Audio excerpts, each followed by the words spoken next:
Elimu kuhusiana na masuala ya mazingira, ushirikishwaji unatakiwa kuwepo katika ngazi mbalimbali, watu wa jamii ya chini pamoja na wasomi, na kutafuta namna ya kuleta watu pamoja kuweza kuelewa. Civicus, RFLD, ECH, ABA aussi, et Alliance, Universal Rights Group, pour leur collaboration à l'organisation de cette importante réunion. Je prends bonne note aussi de vos mots gentils suite à ma réélection en tant que président de la Commission africaine. Je peux vous rassurer que pour ce mandat, ce deuxième mandat de président, je serai encore beaucoup plus proche parce que je m'étais un tout petit peu éloigné des défenseurs des droits de l'homme. Ça ne sera pas le cas au cours de ce mandat. J'ai travaillé dans ce contexte avec les défenseurs des droits de l'homme dans le secteur de l'environnement. C'est un motif de fierté et un motif de grande fierté pour moi. Parce qu'ils font partie de ce que nous appelons les défenseurs à l'islam. Vous savez, les femmes et les défenseurs environnementaux font partie de ce qu'on appelle les défenseurs à risque. Et cette question me tient énormément beaucoup à cœur. Il y a 2 jours, j'étais dans un autre salle d'event avec le service international des droits de l'homme, Adélaïde, et les autres acteurs qui travaillent dans ce secteur et d'autres partenaires. Ils ont organisé également un salle d'event sur les défenseurs qui travaillent dans le domaine du droit de l'environnement. Comme vous le savez tous, c'est un discours que je tenais il y a 2-3 jours encore. L'Afrique, notre continent, est l'une des régions les plus riches au monde en ressources naturelles. Nous l'avons tous étudié depuis que nous étions en bas âge à l'école. Flore et faune abondante et beaucoup de richesses minérales. 30% des gisements miniers se trouvent sur notre continent, 12% des réserves de pétrole, 8% de gaz naturel, 40% de l'or, 65% des terres cultivables du monde se trouvent ici. Je pourrais même très demain. Les gens viennent louer les terres cultivables chez nous pour pouvoir nourrir le monde. Ceux qui ont l'habitude d'aller à Addis Abeba, ils savent que l'Afrique à elle seule, même pas l'Afrique à elle seule, même certains pays africains à eux seuls, qui ont des grandes superficies cultivables comme la RDC, peuvent nourrir toute l'Afrique. 10% de l'eau douce renouvelable se trouve également sur notre continent. Ceci conduit souvent le gouvernement à la recherche de moyens pour financer leur politique nationale, à entreprendre des projets de développement ambitieux. Ça les conduit à exploiter des forêts. Et en exploitant ces forêts, nous savons tous que nous tombons dans la perte de la biodiversité, la dégradation des terres et même la déforestation. Il y a des zones en Afrique où on a coupé le bois pendant 80 ans. Vous pouvez vous imaginer ce que ça signifie. C'est des pays comme la République démocratique du Congo. Je donne le temps de la colonisation que ce pays a suivi. Mais ce n'est pas bien. Vous allez au Gabon, vous verrez la même chose, que la déforestation a commencé depuis longtemps. Vous allez au Cameroun et dans d'autres pays, vous verrez que bien que pour cette richesse le bois qui intervient dans la fabrication du papier, on a fait la déforestation pendant de longues années. Mais malgré cela, l'Afrique est toujours là, debout. On a encore des arbres à couper, on a encore des feuilles pour absorber l'oxygène. C'est la raison pour laquelle certains pays de l'Afrique disent tout fièrement qu'ils sont le poumon par leur capacité à absorber le carbone issu de l'industrialisation du Nord. Ce carbone-là, il a besoin d'être récupéré par la nature, donc par les arbres, par les forêts. Même si aujourd'hui il y a un débat. Ceux qui disent que ce sont les plantes qui récupèrent les forêts, donc qui absorbent le carbone. C'est contesté aussi par les pays insulaires, par les îles. Je le disais dans ce site il y a 2 jours que le service international de droits de l'homme avait organisé.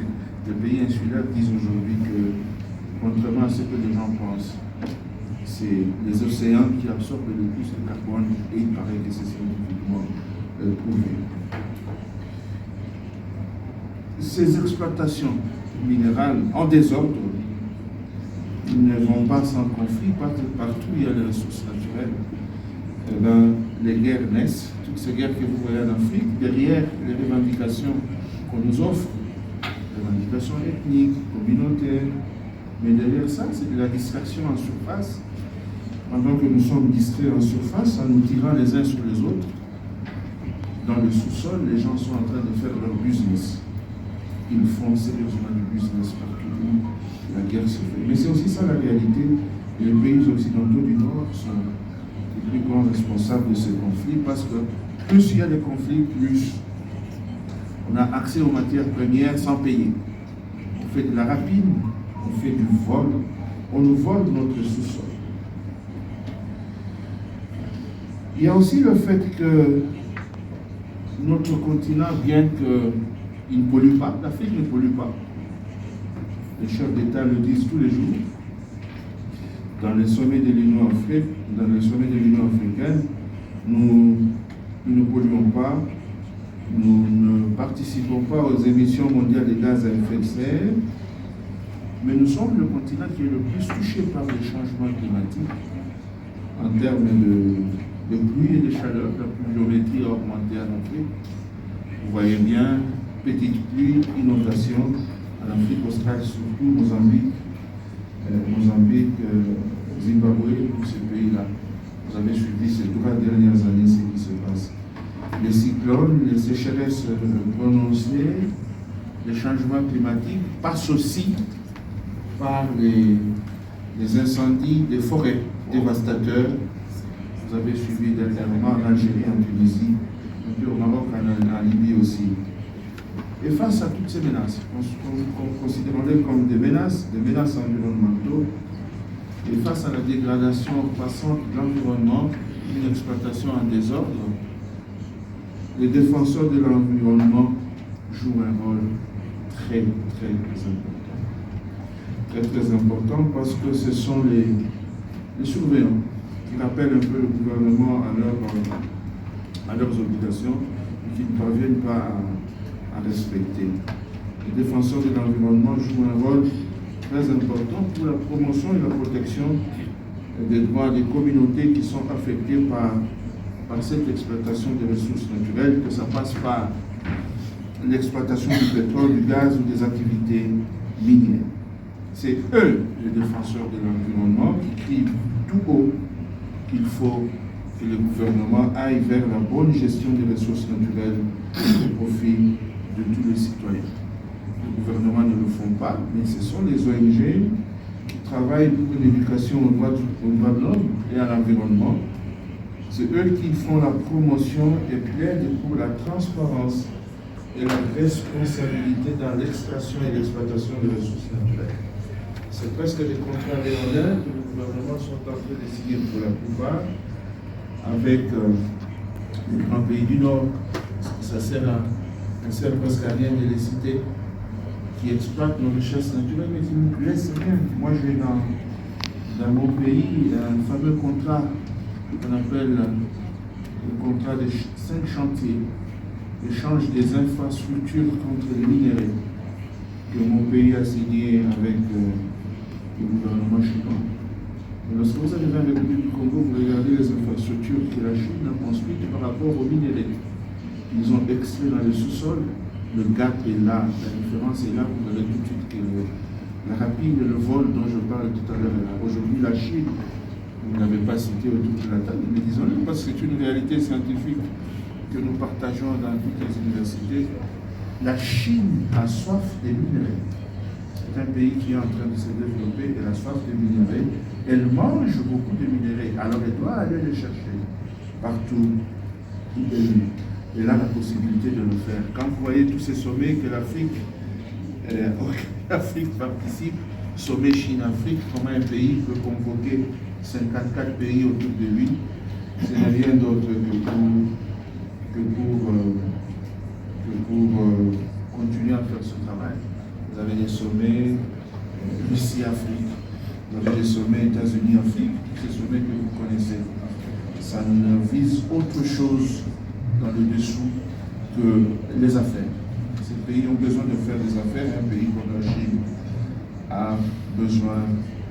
a soif de minerais, elle a faim et doit manger. Alors toutes ces exploitations vont sans respecter les droits de l'homme. On n'hésite pas à déplacer les communautés, on n'hésite pas à violenter les communautés qui essaient de résister partout où on s'installe pour l'exploitation du pétrole, pour l'exploitation du minerai. On n'hésite même plus ces derniers temps à supprimer le parc et les réserves naturelles, en tout cas à menacer le parc et les réserves naturelles pour exploiter du pétrole. Les défenseurs de l'environnement qui travaillent au Kivu, ils savent comment le parc national de Virunga avait été menacé par les entreprises de pétrole qui ont trouvé du pétrole là-bas et qui ont voulu prendre le pétrole et détruire l'écosystème qui fait partie du patrimoine mondial de l'humanité. C'est la raison pour laquelle les défenseurs des droits de l'homme, quand je disais au début de mon intervention que c'était des défenseurs à risque, comme vous le savez, sont l'objet de menaces, des menaces gouvernementales, d'attaques accrues, d'agressions physiques. J'entendais de temps en temps la République démocratique du Congo qu'on tue les gardes forestiers qui travaillent à l'Institut national de conservation de la nature. Ne pensez pas qu'on les tue parce qu'ils sont contre quoi que ce soit. C'est parce qu'ils arrêtent les braconniers qui cherchent à tuer les éléphants pour prendre les cornes des éléphants. C'est parce qu'ils cherchent à arrêter les entreprises qui viennent faire des explorations pour explorer les sous-sols. Les vies des familles des défenseurs des droits de l'homme qui travaillent dans le secteur de l'environnement se trouvent tout à fait menacées. Et la Commission africaine, l'institution qui a été mise en place pour protéger les droits de l'homme sur le continent, est consciente de cette situation et elle prend ses responsabilités. Elle prend ses responsabilités pourquoi? Parce que quand vous regardez même la charte elle-même, son article 24, personne ne l'a encore dit jusque-là. Nous sommes la charte africaine, c'est le premier traité régional juridiquement contraignant qui garantit le droit à un environnement sain aux communautés, en reconnaissant également le droit des peuples africains. Le droit des peuples africains, c'est pour ça qu'on parle de la charte africaine des droits de l'homme et des peuples, à disposer souverainement de leurs ressources. Les ressources appartiennent pas au gouvernement, mais au peuple. C'est ce que dit la charte. Les ressources du sous-sol appartiennent souverainement au peuple, mais le peuple organisé à travers le gouvernement. Mais quand vous regardez les lois foncières, elles vous diront